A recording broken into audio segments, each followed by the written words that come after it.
Hey guys, it's Henry Dow. Today we're going to be reacting to 10 movie mistakes that Disney made without getting caught. This video was made about a year ago, and it's pointing out fantasies in Disney movies that fans might not have noticed. Unfortunately, Screen Rant just classifies all of these as falsehoods, and I'm really ticked off about this. But anyways, let's get into this. Disney movies have a special place in the heart of fans and families. Yep. It's too bad that so many of their films are filled with lies. Nope, so many of their films are not filled with lies. They're filled with fantasies, and the majority of the roasts will be revolving around that, and the first roast revolves around that, in fact. Historical inaccuracies, animal facts, and scientific data are just a few of the things that Disney has so wrong. Not so wrong, so fantasy. Does your favorite Disney movie make this list? Check out our awesome video. This video is not awesome. Before you do that, click subscribe. You'll join our notification squad and be the first to know of any new content. This video will just make you lose subscribers. You're doing great. Can you guess which movie is represented by these emojis? Chicken Run. To the end to find out. Will you quit it? What? I'm trying to swim here. What, the ocean big enough for you or something like that? Huh? You got a problem, buddy? Huh? Finding Dory. The film Finding Nemo is a Disney Pixar classic that dates back to 2003. Yeah. Dory, a blue tangfish with short-term memory loss, stole a lot of the scenes and became the focal point for the ambitious sequel in 2016. Finding Dory returns to a lot of the same comedic and family roots as the original tale, but the filmmakers took a lot of liberties with the aquatic tale. Nope, not a lot of liberties.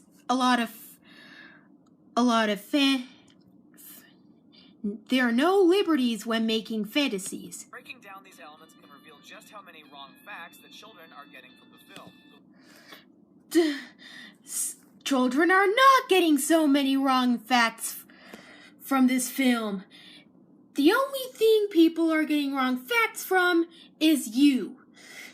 You're saying that these are falsehoods when they're actually fantasies. The water elements are filled with a lot of falsehoods. This is the first time you've said falsehood, and they're not filled with a lot of falsehoods. They're filled with a lot of fantasies. As the majority of the film takes place at an aquarium and rescue facility known as the Marine Life Institute. You said institute rather than institute. Mop buckets, and coffee pots, but they are all saltwater animals. When's the last time you had coffee served with salt water? Nope. When Hank scooped Dory out of the tank with that coffee pot. Dory's tank obviously had salt water. In it. So that was fake, and as for the rest of them, nah. They're fantasies, okay? The fish would have a tough time surviving these elements and living in all different types of water. Not in this Aquariums film. themselves are also set up with interconnecting pipes that Dory can easily navigate. No, because of short-term memory Something loss. no aquarium would do because it could create possible contamination in all of the water tanks. Keeping the tanks separate is the best way to prevent disease and other issues. Nah, not in this film times 2. The character of Hank also represents another falsehood. He is The only falsehood in this movie, but it's nowhere near the prominence of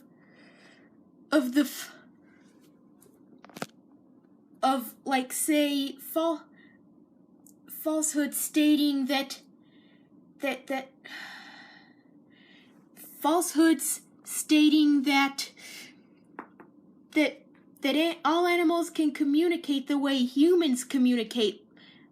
You see that is actually a falsehood that is prominent enough to be ranted on. Not this. Lived for years with only 7 tentacles, but octopi have the ability to regenerate any arms they have lost. This condition was added to Hank to make it easier for animators to craft the character. That was one of the few Okay, so that right there was actually correct. The correct thing... that is one of the few correct things in this video. Brave. In Brave, Merida lives in medieval Scotland where she uses her archery skills to impress other villagers and showcase how she can be a leader. But Yeah, which is why I consider Brave to be underrated, because a lot of people hate this. It takes place in Scotland, and my ancestry is mostly Scottish, so... Children shouldn't look to the tail as they plan their next history paper. No, they're obviously not going to. When they've heard of fantasies, they'll know that this is a fantasy. The setting, time period, and costumes are all a mishmash of Scotland history. And Mary Poppins is a mishmash of actual scientific facts, of scientific facts. And yes, I'm defending Mary Poppins here.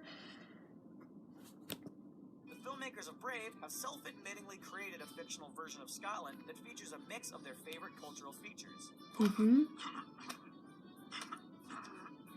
For history buffs, this includes a number of frustrating things that can take you out of the story. Nope, they're not frustrating. They are neutral. Neutral if not okay. If they were frustrating, then Mary Poppins would be given the same rating as the Emoji Movie. One of the biggest falsehoods in the... I wasn't finished. Yeah.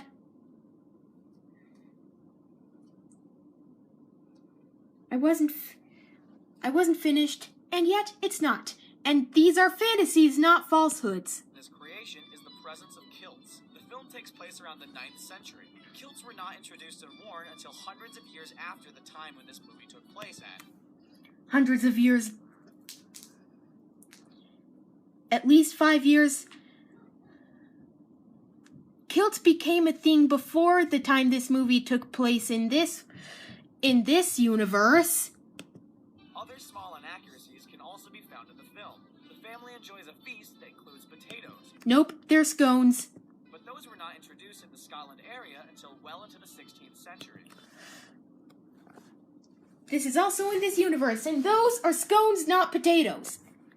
The landscapes and visual designs were inspired by real pictures of Scotland, but all of the animals may not be so accurate. One example comes with a hawk that the character of Harris has. He's not Harris, he is King Fergus. You're even getting the characters inaccurate here. Hawk is native to the Americas and could not have been in Scotland during this era. A number of the horse designs used in the film are based off more modern breeds that would not have existed during these eras. This is making me so mad. I cannot describe how much you were wrong back there. The Princess and the Frog. It took multiple decades for Disney to introduce an African-American princess, and when they finally did, it was surrounded with a lot of controversy. Controversy between people who support black people and people who hate black people. Princess and the Frog has a lot of classic Disney elements in it, but the film also had lots of outrage for the way it portrayed life in New Orleans during the 1920s.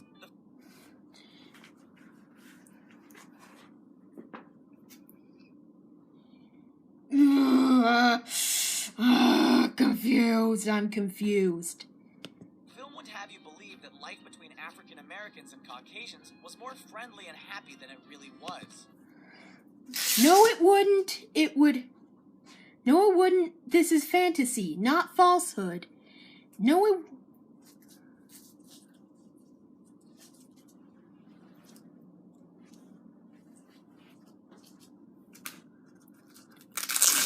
And also, Caucasian representing white people is not, is like referring to white people as Caucasians is like referring to First Nations peoples as Indians.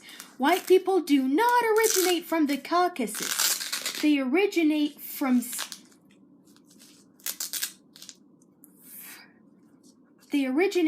all parts of Europe. The truth is that many events that occurred in the film would have been impossible or even illegal back in the 20s. In real life, one of the biggest no-nos from the time was the idea of interracial marriage. The prince in the film does not actually mention his race, but many viewers have pointed out that the charismatic Naveen is definitely not African American. This not only would have been looked down upon in the region, but the whole marriage itself would have been illegal. Aside from the whole marriage thing, the Disney animation ignores all of the Jim Crow laws from the time. These laws segregated the African American communities from the white communities. Oh, yeah. They did not completely ignore. They were creating their own inception, and if anyone believed it was racist, it wasn't their fault. But none of this was presented in the film. And also, I'm thinking that you are racist because of The illusion may give small children the idea that the 1920s New Orleans was a happy-go-lucky jazz-playing city filled with promise and hope. No, they would learn the truth from their mothers and also learn that they would be fantasies. The reality is a little more darker than this, but at least The Princess and the Frog gives parents a chance to have an open dialogue with their children. Open dialogue as in explaining the differences between fantasy and reality. Telling the film that this is children that this is fantasy and reality, and now I'm telling you that this is fantasy and not falsehood. So perhaps this is in common. Anyway, enjoy your loneliness, my friend. Abinaza. The Good Dinosaur. That was a clip for The Princess and the Frog, a film that you already mentioned. The Good Dinosaur starts out with a simple premise. What if the asteroid that killed the dinosaurs never actually hit the Earth? It's too bad that the premise isn't that simple. Scientists... Well, and yet, it's still featured on science tests throughout the world. Can never truly know what killed off all the dinosaurs, but the giant asteroid Unfortunately, in Mexico is only one factor that could have killed them all off. Volcanic gas from active eruptions all over the world are another reason that the dinosaurs may have gone extinct. Maybe it's the far-fetched premise that turned audiences away. Nope, it wasn't the far-fetched premise, it was the poor writing that turned audiences away. If it were the far-fetched premise, then Mary Poppins would be surrounded by a lot of hate, and yet it is beloved by many. You're just trying to brainwash everyone into thinking that Mary Poppins is terrible. The Good Dinosaur has some of the worst reviews for a Pixar film and has poor box office receipts to match it. I'm gonna search something up for later.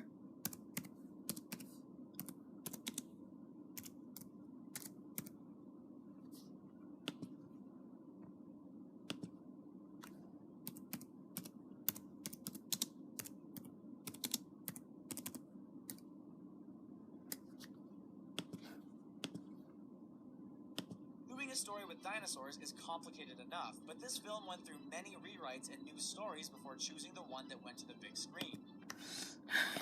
No! Oh my God. Maybe if they started with realistic facts in the first place, the story could have had a stronger premise. Nope! No! Maybe if they had better writing, then they would have had... then the story would have gotten more love. The film becomes very distracting when it ignores the evolution of other mammals, any type of industrial revolution, and uses cheap tactics to try and draw emotions from viewers. A movie No. like Zootopia offers better viewing because audiences go into it knowing that the world is fictional. And same with this. Good Dinosaur tries too hard to be a realistic what-if story that doesn't make much sense and gives viewers false facts about how dinosaurs